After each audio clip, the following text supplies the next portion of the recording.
Thank you so much for joining us for our in-person webinar as we get ready for the 21-22 school year. I'm Tim Healey, principal of Colgan. Happy to be with you this evening. With me, I have several panelists tonight to kind of help me with questions and be ready for anything that you might throw at us, hopefully.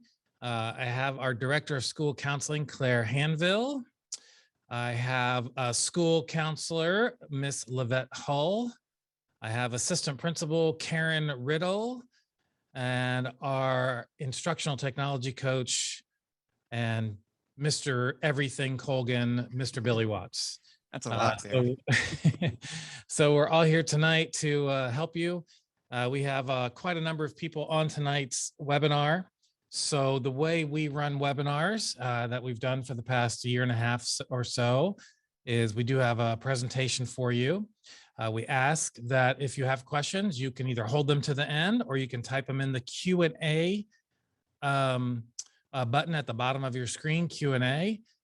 Some of those we'll try to answer during the presentation. I won't see them during the presentation, but some of my peers here will hopefully be able to answer some of those questions for you as we're going along. I would ask that you not fire every single question at us yet here at the beginning. Let us get through some of the program. Hopefully we'll answer some of those questions in the course of what we have prepared for you. And then, of course, at the end of our presentation, we'll spend time making sure we try to answer all those questions. If there's some questions we can't answer, we will, promise to get back to you, post something on our website, maybe a FAQ, something like that, to make sure that we get all the questions we can answered. So this program tonight is really designed for those of you that have chosen to bring your student in person to school. But we're going to look at covering several things here: in-person logistics, the mitigation and masking strategies that we have in place, some outdoor spaces we've enhanced at our school to kind of give our teachers and students more options, and then important dates for the coming year. As I said last year at most of our webinars, things are happening fast and furious and changing every day. And so I always like to say kind of the legal fine print here is that everything we present tonight is as of tonight, right? Because tomorrow morning we could wake up and there could be changes. And so just with that caveat that as we have from the beginning since March of 2020, the pandemic has caused us to pivot quickly and often and back and forth sometimes. And just so you know that, but the information we give you tonight is as of tonight. So kind of starting with some basics here, kind of the 10,000 foot view before we get into some of the specifics, which we will get into the specifics, but we're operating this year from the belief, the school division and Colgan High School believe that our students are best served being here in person for both their academic needs and their well-being, their social and emotional development, and all of it. We feel like the best way to serve that is here in person. And so we're excited that over 98% of our students have chosen to come in person 5 days a week. Roughly in raw numbers, we have over 2,800 students that'll be here, we think, on the first day of school. We have 45 students that have chosen to go completely virtual as of this point. Of course, that could change as we move forward, but as of today, that's where we are. So we're really excited for that because we believe that's the right thing, to have our students here in person 5 days a week. As most of you know, but just as a reminder, if you have not circled Monday, August 23rd on your calendar, please do so. That is the first day of school. We are excited for it and excited to see your student and see our school come to life again at capacity, above capacity. It is 5 days a week, as I've been saying. And please note that this year, just like at the end of last year, or really all of last year, thanks to funding from the federal government, breakfast and lunch will be at no cost to students, to all students.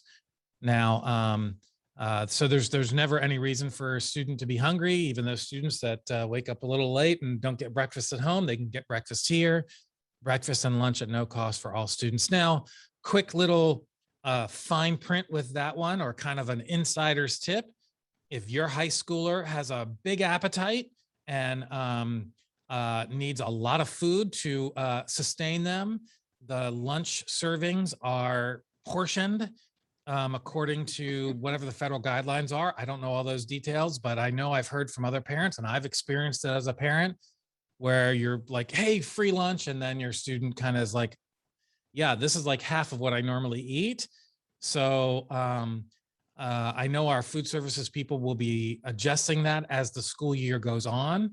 But I think I heard the director of food services or somebody mention that at the beginning, it would be just that kind of standard portion. So just kind of prepare for that as well. But those portions are at no cost for all students as the year, all this school year. Quickly, just to, again, giving a 10,000-foot view here before we get into the specifics. Those students that we do have going virtual, where everybody was given that choice last May, if you wanted to opt into the virtual only. And at this point, we are kind of locked into those decisions. For people that are coming in person, you can get an exception to that on a medical need for the student. The process works through, starts at our counseling department and then goes through the homebound process. So just a little bit of background on that. You know, I think I've discussed this in previous webinars, but scheduling and budgeting and hiring at the high school level is fairly complex. And I'll just use an example. You know, at elementary school, you might be staffing first grade teachers, right? And so if you have a number of first graders who want to go virtual only, you can take your first grade teacher and make that teacher a virtual only teacher. At high school, it doesn't work that simply because kids take 7 different courses, all of which require different certifications, and it's only for one period. And the diversification on what courses kids takes becomes very difficult. Freshmen may be in Algebra 1. They may be in geometry. Some of them are in Algebra 2. They may take earth science. They may take biology. We have some freshmen that take chemistry. So there's such diversity in what courses high schoolers pick and select. It's just not easy to do, to pivot as nimbly. And so these things have to be planned out. We had to budget for these things. We had to staff for these things. And that's why it's really hard to make those decisions back and forth, like what happened last year. We were able to handle that last year because the model of instruction, at least for the second half of the year, was the concurrent instruction. We've all accepted that concurrent instruction was not the top instructional model. It worked for us in an emergency situation dealing with a global pandemic. If you listed 10 instructional models, that would not be in the top 9. It would be the 10th one. And so we're trying to eliminate that. And when I say concurrent, let me explain that.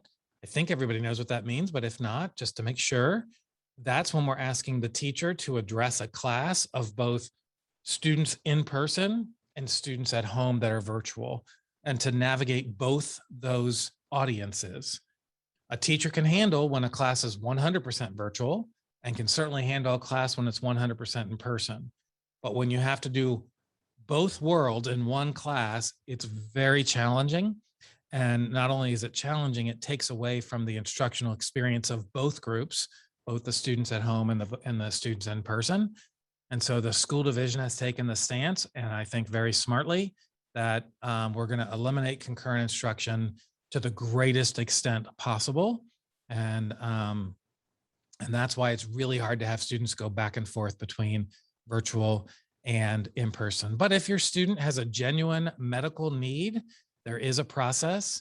Ms. Hanville, I don't know if you want to add anything to that, or if I've covered that. They basically start with their school counselor and work through the homebound process, right? Yeah, I would say if there's any medical need to contact the school counselor, we can listen to the concerns. We can see what accommodations and things we might be able to make. And then we would give the homebound application, depending on the circumstances. There is a physician that needs to sign off on the medical certification of need that then goes through central office. So it does take a couple days. It is approved for a certain amount of time at a time. And so there also could be additional things that we can do in school just to try to support students individually. Great answer. Thank you very much. Okay, so again, still at that 10,000-foot view. I promise we'll get to the specifics for those of you that are antsy for us to get there. We are a one-to-one school division now. Laptops are provided to all students. We've been doing laptop distribution all this week. If you don't know anything about that or you haven't signed up for that, you can go on our website right now and there's a link to a Sign Up Genius, I think. Looking for a nod. Yes, a Sign Up I'm putting Genius. it in the chat too as well. Okay, thank you. Mr. Watts is putting that in the chat, that information, and to be able to pick up your child's school-issued laptop. Now, the question always comes, can we use if we provide our child their own laptop, can they use that? And so the short answer is yes. The long answer is the school division really wants you to use their laptop. And the reason being that if something goes wrong, if it doesn't function correctly, our people here can help and assist with the school issued laptops, where if it's your personal laptop, they're not going to be able to provide that type of support. And so while we encourage you to pick up the school issued laptop, if you insist or your child really is comfortable with their device that you've provided for them, you're welcome to do that here at Colgan. And again, asterisk, I know I'm giving a lot of asterisks. That's Colgan. Some other schools may have a different view on that, but Mr. Watts, did I represent that correct? Very much. If you would like support, pick up a PWCS device. But we also support you if you want to send your child with their personal device. We understand that some students learn better on the device they have at home. All right. You can see these other bullet points on here. If you need at-home internet support, we can provide that. Contact us, contact your school counselor. Canvas will continue to be used by students this year as our learning management system. Some people say LMS for short, but if you hear LMS, it means learning management system. And that's what Canvas is. And so we'll continue to use that. The new year information packet will all be completed by you in Parent View by September 17th. Quick side note or a plug on that. I really encourage you to make sure your email addresses are up to date and current and your phone numbers are up to date. Here's why. Over the last year, I think we've sent more communication than ever versus by email or by text message to keep you up to date in the loop. And for example, last year's senior class, to the parents and students, we sent tons of information, and some of our seniors would be like, I'm not getting this information. Well, it's because their email addresses were not updated through our system. And so they weren't getting the emails. And so to make sure you get in the loop, get all our communication, make sure you have up-to-date email addresses in Parent View. Students should have their updated, well, the student information comes out through their PWCS email address, but also your cell phone numbers. So because we do on high level, very important things, we send that out through text message as well. Okay, I was talking about some of the mitigation strategies. So I'm going to skip the first one and come back to that because I know that's probably the most talked about one. But as being at over 98% capacity, we will not be able to physical distance in most cases. And everybody should know that. But that, just being in our building with 2,800 students, arrival, class changes, lunch shifts, dismissal, those will be crowded times. We do have some things we're going to talk about at lunch here in a couple of slides, so we'll get to that. But that is just something we're being upfront and transparent about.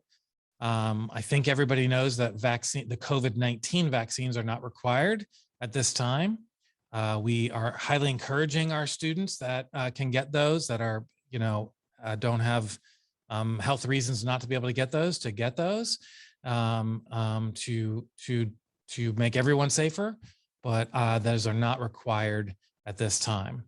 We will continue with the highly publicizing and availability of hand sanitizer, hand washing, and all of that for good hygiene practices.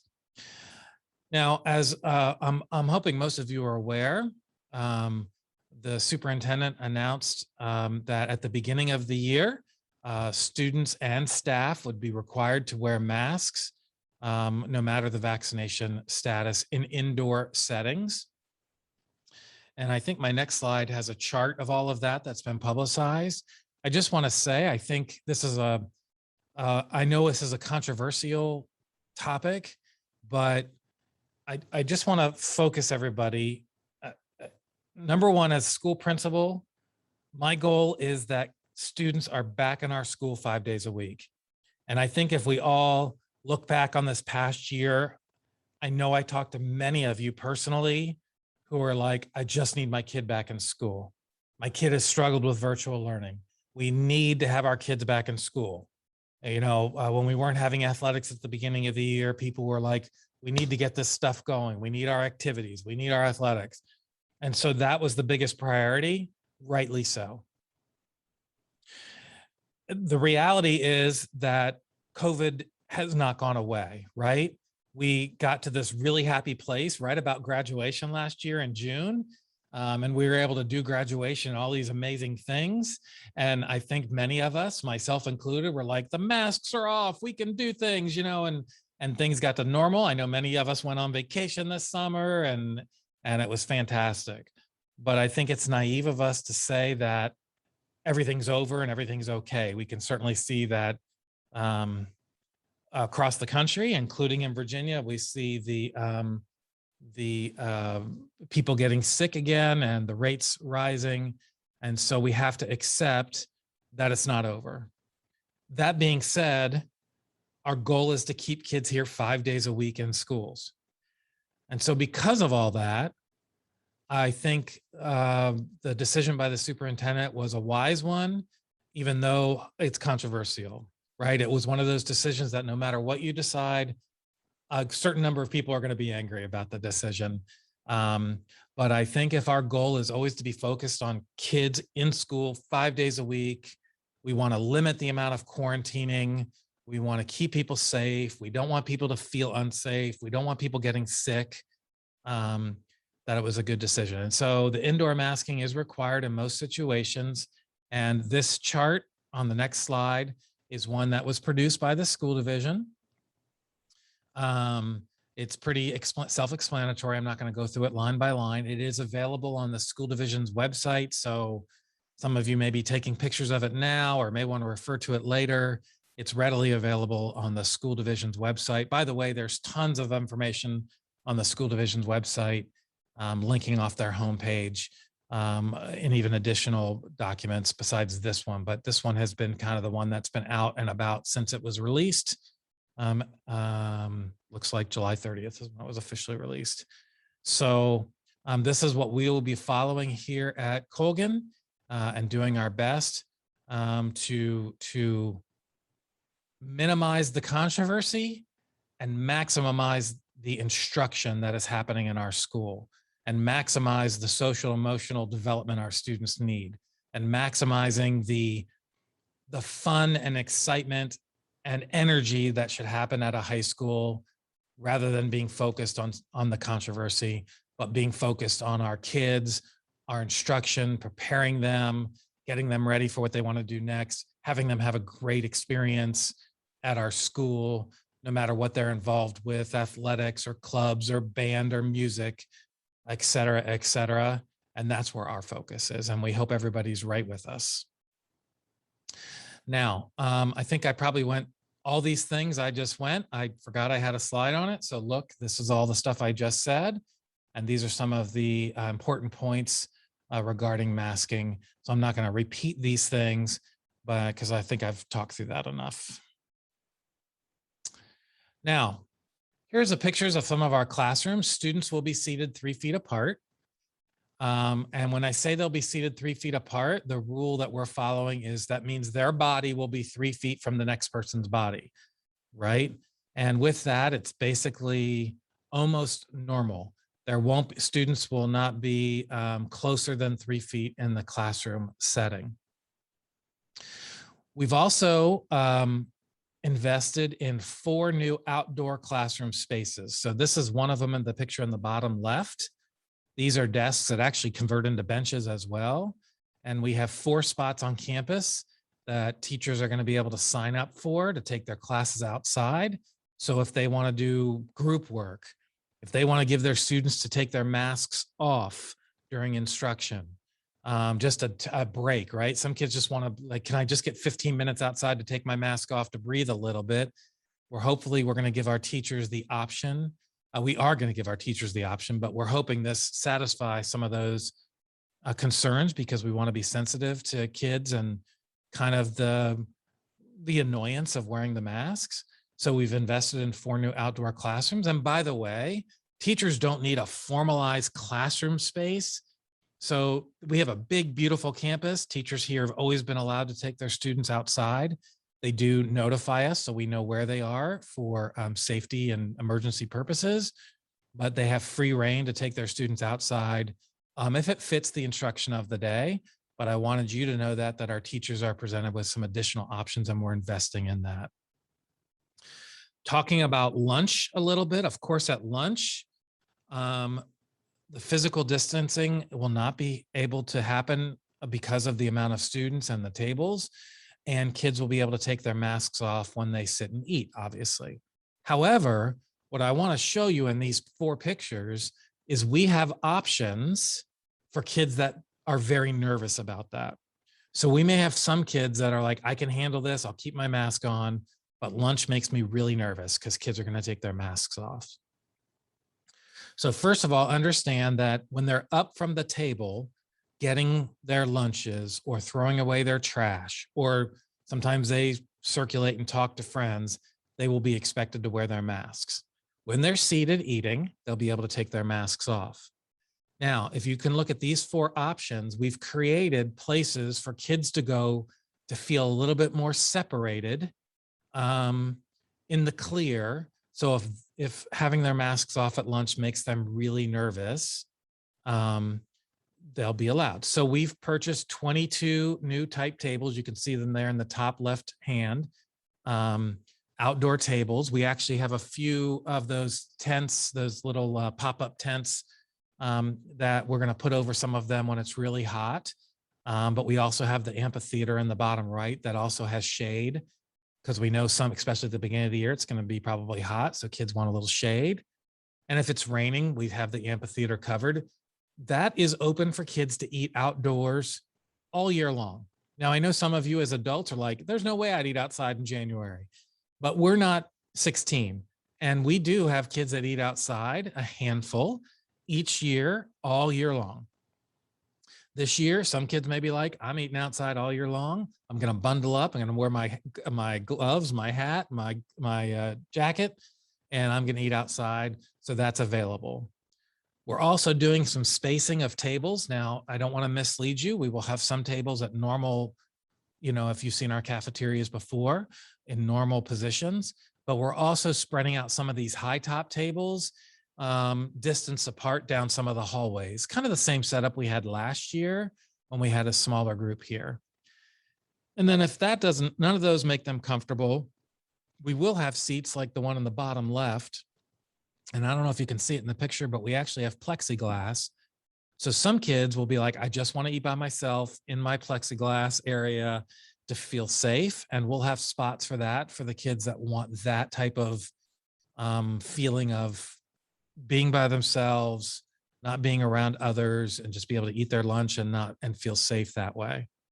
The other picture we don't have here is the senior courtyard. So we have a whole nother courtyard that's off of Commons A that has similar benches to what's up here in the top left picture, but they're in the senior courtyard. So these tables here by the amphitheater are open to anybody, but mostly underclassmen, 9th through 11th graders will eat in this area.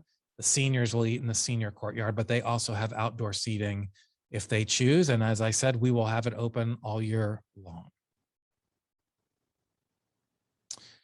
Now, one thing I want to talk about, you're probably saying, what is this slide? well, it's a really cool drone shot of our school, but I would be remiss to finish up the discussion without talking through a little bit of departure, arrival and departure. So a couple of things on this. We estimate about 50% of our parents and students have not gone through a real arrival and departure. And those of you that are parents of juniors and seniors who experience this know it's the real deal. And it can be very crowded and overwhelming. So number one, note that dismissal especially is a small city leaving at one time, right? So 2,800 kids coming out this door and this door and this door. We have the buses all over here. And once kids are outside, they are not required to wear masks. They're certainly allowed to. So students that want to continue to wear the masks until they get in their cars may do so. A reminder though, if they are riding the bus at this point, bus transportation, students still have to wear masks. So they can take their masks off for a break, but those riding the bus will have to put them back on to get on the bus. Now, if you'll follow me here, when we arrive in the morning, if you plan to drop your student off, which I'm just going to tell you if you're a parent of a 9th or 10th grader, and if you're a 10th grade parent and you said, I dropped my kid off last year, it was a piece of cake. We had 500 students last year. This year, we're having 2,800 students. If you don't follow the directions here, traffic will back all the way up to Hoadley Road and down 234, and you'll get very angry at me. Please know that from 7:10 to 7:30, it is high traffic, high volume time. You may start dropping kids off starting at 6:45. When you drop off kids, they'll come in here. Now, everybody wants to stop right here when they drop their child off. I will be waving at you frantically, or I'll have a security person. One of us will be waving at you frantically not to stop here. Here's why. If you stop here, traffic backs up all the way onto 234. So we maximize the space and we want you to pull all the way down till that natural stop in the traffic. So if nobody's in front of you, we want you to drive all the way down here to these benches, and then cars will line up behind you. The kids all hop out. They can go in door 3 when it's raining or cold, or they can go in door 1. So if you're dropping off down here, it's not like they're far away from getting inside the building if it's raining or cold, but they have this door 3. If you you stop here because the cars are all backed up, that's your day to hit the lottery and your kid gets a really close walk into the front door.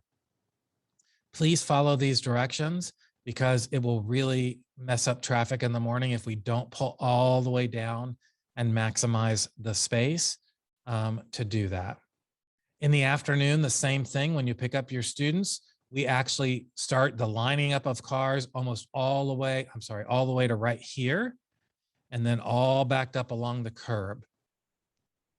And even that won't be enough. There'll be some cars lined up here. I would give you a couple of insider's tips here. If you plan to pick your kid up in the afternoon, there's no reason you have to pick them up right at 2:10. I would suggest pick them up at 2:30. You'll be much happier. You won't stress about traffic. Your student can wait inside Commons A. It's very peaceful. They come at 2:30. Traffic may not be completely cleared, but will be mostly cleared. It'll be a much more enjoyable experience for you. If you come right at dismissal, expect it to be crowded, and we'll be pulling your car all the way down here on this lane along the curb. The lane on the inside the curb is once your child is in the car safely, you pull on the inside and drive away on the inside lane. The other thing I will tell you is in the morning or afternoon, if you need more time, like let's just say you don't want your kid to have to jump out of the car very quickly. You want to talk and say goodbye and give them a hug and have a good day and give them reminders, pull right on in here to the parking spaces, and you can park in these visitor spots temporarily and have that nice conversation with them. If you're pulling along the curb, this is our efficient spot that we want students in and out quickly of their cars so we can keep the traffic moving. And it's totally okay if you feel like you don't want to be that efficient, pull right in here into the parking space and take your time to do that. So here are some important dates. I know many of you want to know your bus stop information. That doesn't come from us at Colgan, that comes from transportation. It is a highly complex thing that they have to do to make it work right, to maximize buses and manpower and fuel efficiency and all the stuff they worry about. They'll be released on Parent View on August 17th. We do have our 9th grade orientation on the 19th. 9th graders will get their schedules that day. There's information about orientation on our website. We'll be emailing a detailed agenda home in the next day or so. So be on the lookout for that. 9th graders will get their schedule, be able to visit their classrooms for 5 minutes and other really great information. We highly encourage you to come with your, for your 9th grader to come on that day. Our 10th graders and new students, we will do an open house on the 20th. Now, all students will be able to get their schedules on the 20th through Student View. So juniors and seniors, there's no reason to come to school to get your schedules. You can get it right on Student View on August 20th. 10th graders, same thing. This is really here because you guys never got an in-person orientation. Some of you have never been in the building. So we want to give you the opportunity to walk around the building. We'll have some older students here to help you navigate, find your classrooms.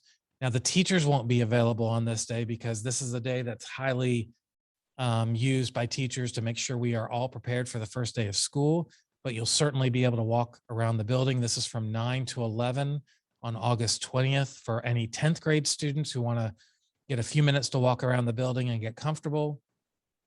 And juniors and seniors that might be brand new to our school, you can come, you'll have your schedule, find your classrooms. Again, we'll have older students here helping you figure out where everything is and just feel a little bit more comfortable. As I said, all schedules will be in Student View on the 20th. First day of school is the 23rd. And then we will be having a back to school night on September 9th. So you can circle that on your calendar. More details on that to come later.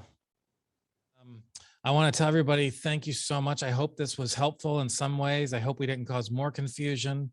You know, in my, I'm going into my 33rd year of education. And like I said, I think this is my 17th year as a high school principal. I would tell you that the last 2 years have been the most challenging of my career for sure. The uncertainty and the changing nature of the game is significantly stressful. And so I know you're stressed as parents. I've been there as a parent and I totally get what you're going through. Students, it's stressful, but I want to circle back to where I started the evening, which is my goal is not to get caught up in controversies and disagreements about all these issues. My goal is to make your child, your student, the kid you dropped off in kindergarten many years ago, love high school, have a great experience, and not to be cheesy, but just back to our vision, which is to have them prepared and inspired for their future, right? And so I'm not trying to sound cheesy or cliche-ish, but that's our goal. We're focused on a great experience and a great year and keeping people healthy, keeping things safe, keeping people comfortable, including our teachers and faculty and staff, because they all make our school be a wonderful place. And we're excited to get the energy back in the school and get going. And I hope you feel the same way. And I hope you'll support us along the way. And if we can help you in any way, please reach out. We have an amazing counseling staff, great administrative team. Mr. Watts is like no other here to help you with your technology needs. So please reach out to us if you need help and assistance. And thank you all very much for attending. Have a great night.